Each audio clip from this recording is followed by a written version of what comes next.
আজকে একটা কমন রোগ যেটা এখন আমরা সব ঘরে ঘরে দেখতে পাচ্ছি, বলতে গেলে মহামারী আকারে ছড়িয়ে গেছে, যেটা হচ্ছে স্ক্যাবিস।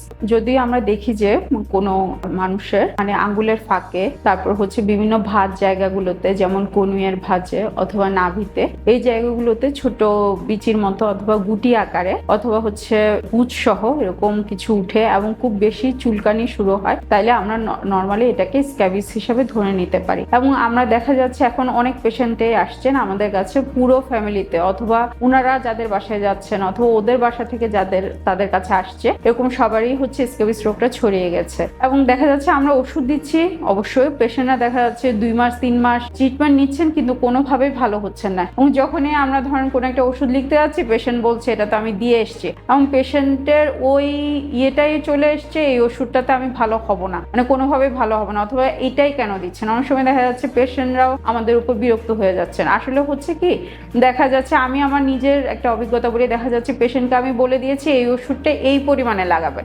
এতটা কিনবেন, এতটা লাগাবেন, ভালোভাবে লিখে দেওয়া হয়েছে, তাদের কাউন্সিলিং করা হয়েছে 10 থেকে 15 মিনিট, কিন্তু পেশেন্ট 7 দিন পরে আসছেন, এসে বলছেন কিছুই ভালো হচ্ছে না। প্রথম দিকে জিজ্ঞেস করতাম অথবা কেন ভালো হচ্ছে না, খুব অবাক হচ্ছি। দেখা যাচ্ছে পেশেন্টকে আমি লিখে দিয়েছি হয়তো 3টা লাগাতে হবে, 4টা লাগাতে হবে, পরিবারের সবাইকে লাগাতে হবে। ওনারা যখন ফার্মেসিতে গিয়েছেন, ওনারা বলে দিয়েছেন যে একটা লাগান এবং একটা মিলে সবাই, পরিবারের সবাই লাগান। আপনারা যারা আছেন এরকম, তারা কখনোই এই কাজটা করবেন না। যদি বুঝতে পারেন যে আপনাদের স্ক্যাবিস হয়েছে, আমি যেটা বলে দিলাম। এবং স্ক্যাবিসের একটা জিনিস হচ্ছে, যেটা হচ্ছে রাতের বেলাতে প্রচন্ড চুলকানি হয়, যে অনেক সময় দেখা যায় যে রুগীরা ঘুমাতে পারেন না। আপনারা যদি বুঝেন যে আপনাদের স্ক্যাবিস হচ্ছে, তখন অবশ্যই একজন চর্মরোগ বিশেষজ্ঞের কাছে আসবেন, এবং ডক্টর যে ওষুধটা আপনাকে দেবে, যে নিয়মে দেবে, অবশ্যই সেটা সেভাবেই লাগানোর চেষ্টা করবেন।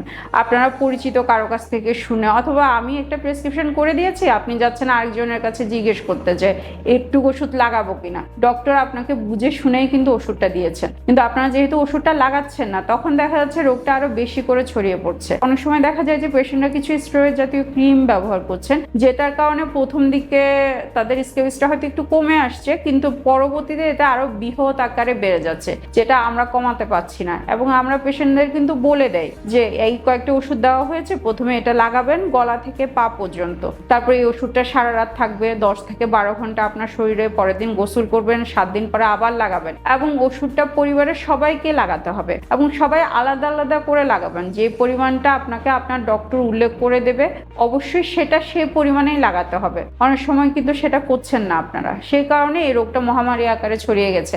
এমনও হয়েছে স্ক্যাবিসে অনেক ওষুধ স্টক আউট হয়ে গেছে, এটা এতভাবে বেড়ে গেছে। এবং আমরা যখন যেখানে রুগী দেখছি, বেশিরভাগ পেশেন্টে থাকে কিন্তু এরকম। এজন্য আপনাদের কাছে অনুরোধ, আপনারা অবশ্যই যখনই যে ডাক্তারের কাছে যান না কেন, স্ক্যাবিস রোগীর জন্য যে পরামর্শগুলো দেওয়া হয়, এবং এখানে কোনো তেমন খাওয়ার ওষুধ নেই। অনেক ক্ষেত্রে যে আমরা আইভারমেকটিনটা দেই, যেটা হচ্ছে অনেক সময় রেজিস্ট্যান্স কেসে, কিন্তু আপনারা অবশ্যই চেষ্টা করবেন ডক্টর যে কথাগুলো বলছে সেগুলো একটু মন দিয়ে শুনবেন, এবং সেই অনুযায়ী সেই পরিমাণে আপনারা ওষুধটা লাগাবেন। নাইলে পরবর্তীতে যে এটা দেখা যাবে ফাঙ্গাল ইনফেকশনের মতো আমরা আর প্রতিরোধই করতে পারছি না।